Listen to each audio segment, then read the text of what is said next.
It's 2024 and websites are just as important as ever, but customers have new needs and new ways that they want to be communicated with. So shorter attention spans, they have more options for entertainers, and they're more in tune with the kind of entertainment they want. I want great entertainers killing it. Big audiences, big money, because the world needs badass experiences now more than ever. We need our promo materials done now.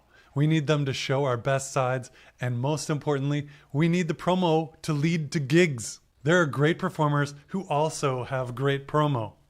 Getting good gigs. I've worked on marketing for Usher and Bare Naked Ladies and Chuck Lorre and a bunch of indie performers. Websites have got to be straightforward and make us look super valuable.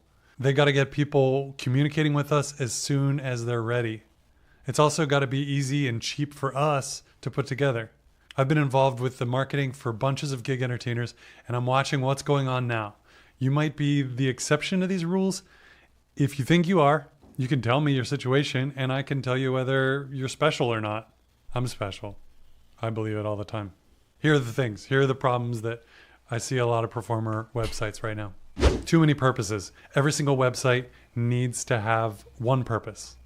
It's usually to get gigs. So if you have album sales and merch and books about how to do magic and all these different things, then or excessive links to Instagram, the purpose isn't clear and people can get distracted. One thing is they could get lost and go to somewhere else. Another thing is they could find a bunch of red flags in your Instagram account. Another thing is they could not know what to do. They could not have a simple task to do. So it just can get confusing. They could get distracted. They could have the tab open and move on to something else and forget what they were doing. So we want them to have one purpose, which is usually contact us to start booking us, or contact us to get more information or whatever. Getting into a conversation with them is important. Number two, the value is implied. So they think, a ventriloquist thinks, I am going to just say I'm really a funny ventriloquist, and then the client is going to understand what that means to them. But the real value to them is maybe that their family has a great time. So if we imply that their family has a great time, it's not as useful as just telling them what the thing is. The website, we want it to show value, have clarity, and have a clear call to action. That's it. The value, we're just going to prove over and over again. And the clarity of what we do, I'm a funny ventriloquist, that's pretty easily said, and just like by saying I'm a pretty funny ventriloquist. So we got too many purposes. We've got value implied. Another problem is overdoing the clarity. We want to tell them everything that we do. So it's not just ventriloquism, but I use the Gabriel mouth technique to express things in a new way. And I'm certified in 14 different linguistic things. And I have all this stuff that might not be useful to my customer. We tell them, oh, the show has this thing and this thing and this thing and this thing in it. But they might not care about that because that might just be confusing. Oh, okay, now I have to evaluate this performer based on all this information. Instead, we make the clarity super simple. We don't need a million pages on our website to clarify. If I'm a magician, that's pretty much all the clarity people need. I'm a magician that does this kind of stuff. That's all that they need to know. We don't have to go into detail about what a stage show looks like, or what walk around magic looks like, or what virtual magic looks like. We can get into a conversation with them and figure out what the solution that they need is, and we can do that later. This, by giving too much information, we're making that gap between they want to work with us and we make it easy for them to work with us. We're making that timeline longer instead of making it shorter. We want to make it like, oh, you want to work with me? Boom, sign this contract. We want to get them to that point as fast as possible. So this is a thing in the past. We used to have all these pages. That leads me to template-itis. When somebody sets up a WordPress website, a lot of times they think that they have to fill out the About Us section. They have to have a page for contact. They have to have a page for news and updates. They have to have a page for merch.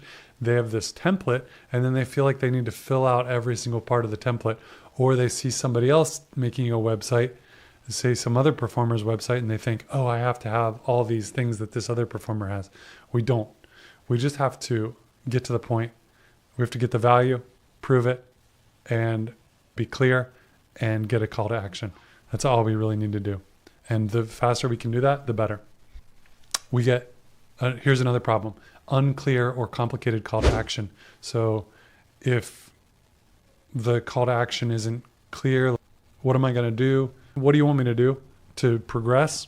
Then if it's just like complicated, and if it's like 14 different ways to contact you, or it's a form that's really long and complicated, then you're not going to get me to take action. You're not going to get a prospect to take action. My favorite is just, here's my email address, contact me. That's usually my favorite. Okay, that leads to web forms. People use them all the time, and a lot of times they don't help us. They don't help the client. They don't help us. If you have a really advanced system and you have this CRM that loads all this data into a CRM, and it really helps your process, and you're always doing the same kind of shows, so your clients are always the same, then a web form might be useful to you. Most of the time I see people using a web form that just has a bunch of stuff to fill in, and then you still don't really know what the performer still doesn't know what the gig is based on the web form. So it's just kind of an extra obstacle for the client to go through. And web forms are not as dependable as normal email. So something could get lost. The client might not get a confirmation that their web form went through, or you might not get the email. You might not get the thing from the client. So usually I get rid of web forms. A lot of times websites have subjectivity. They are based, we like need to talk about ourselves. We need to prove something. We need to say like, oh, Scott is really, he's going to bring intrepid, beautiful shows to your performance area that sparkle and delight. And we don't want to have subjectivity. If we really need to say something about our value, we want to have objective proof of value. So we can show that value with kudos, with testimonials, press clippings, awards, photos that show the value. Like, look, these are people laughing. We have different objective proofs of value, and we put those into the web page to take away the subjectivity and make it just an educational device. It's not about like over exaggerating what's good about us or making our stuff flowery or decorative. It is about education and helping our clients out. The number 8 is mismatched aesthetics. This is, people think about the aesthetics of their websites right away, but if the aesthetics are just your taste, based on your taste or what you like, or based on something else that you saw, then they might not be helpful to you.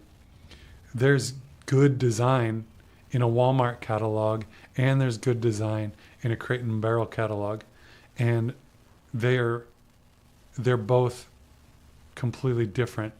The Walmart catalog is trying to show you that everything is going to be the best price possible. The Crate and Barrel catalog is showing you that this is elegant luxury items.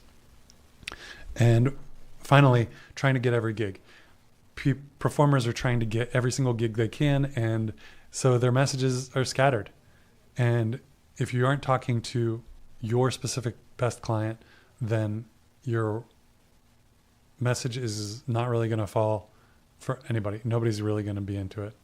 So again, if you think these rules don't apply to you, you can talk to me and I can give you my opinion. I have a live group Zoom Thursday where I'll look at your site and make sure you have a green light website. You benefit, other performers benefit from seeing specific examples. You can go to www.scot.fun/COS, Circus of Sites. Thanks.